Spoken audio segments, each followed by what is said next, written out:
Agnipath scheme के जरिए भारतीय सेना यानी कि थल सेना में अब तक अग्निवीरों के लिए 22 लाख रजिस्ट्रेशन हो चुके हैं।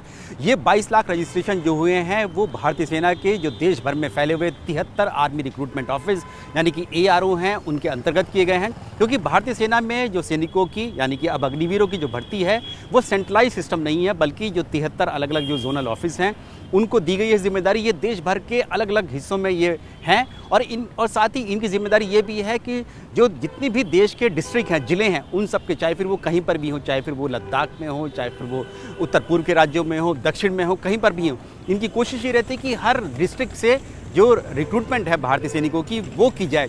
और इसीलिए अग्निवीर की जो भर्ती है उसके तहत ये सभी रिक्रूटमेंट ऑफिस जो हैं इन्होंने रजिस्ट्रेशन शुरू किया। 73 रजिस्ट्रेशन ऑफिस इन्होंने सबने अलग अलग अपना जो है रिक्रूटमेंट प्रोसेस शुरू कर दिया है।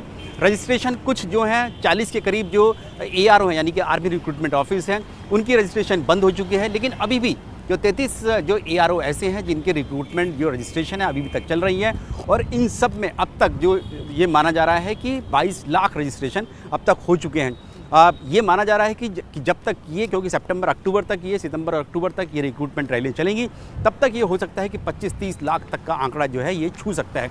क्योंकि हमने देखा है कि वायुसेना और नौसेना उन दोनों के रजिस्ट्रेशन पूरे हो चुके हैं। वायुसेना के इस साल जो रजिस्ट्रेशन हुए करीब 7.5 लाख रजिस्ट्रेशन हुए, जबकि अभी तक का जो रिकॉर्ड था वो करीब 6,30,000 का था। नौसेना में इस साल 9,55,000 जो युवा हैं उन्होंने जो है रजिस्ट्रेशन किया, जिनमें से 82,000 जो है महिलाएं हैं। क्योंकि नौसेना में महिलाएं भी जो हैं वो अग्निवीर बन सकती हैं, उसी के लिए 82,000 महिलाओं ने भी रजिस्ट्रेशन कराया है।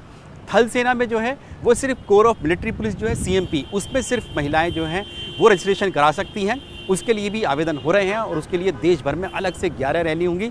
जैसे कि हमें जानकारी मिली कि अंबाला जो रिक्रूटमेंट ऑफिस है वहाँ पर वो एक रैली करेगा, जिसमें ये माना जा सकता है कि उत्तर भारत के कई राज्यों की जो महिलाएं होंगी वो यहाँ पर आकर रैली में हिस्सा ले सकती हैं। तो इस तरह से पूरे देश भर में ये रैलियाँ होंगी। ये माना जा रहा है कि 30 दिसंबर तक जो थल सेना का, भारतीय सेना का जो पहला अग्निवीरों का जो बैच होगा वो ट्रेनिंग के लिए तैयार हो जाएगा। और फिर अगले साल यानी कि जुलाई 2023 में जितने भी अग्निवीरों का पहला बैच होगा और जितने भी अग्निवीर होंगे वो सब अपनी यूनिट में चले जाएंगे। यूनिट में जाने का मतलब ये होगा कि वो देश की सेवा और सुरक्षा करने के लिए तैयार होंगे, चाहे फिर वो पाकिस्तान और चीन का बॉर्डर हो या फिर जम्मू कश्मीर में आतंकियों से लड़ना हो। कैमरामैन मनीष उनियाल के साथ Neeraj Rajput, ABP news, Hisar military station.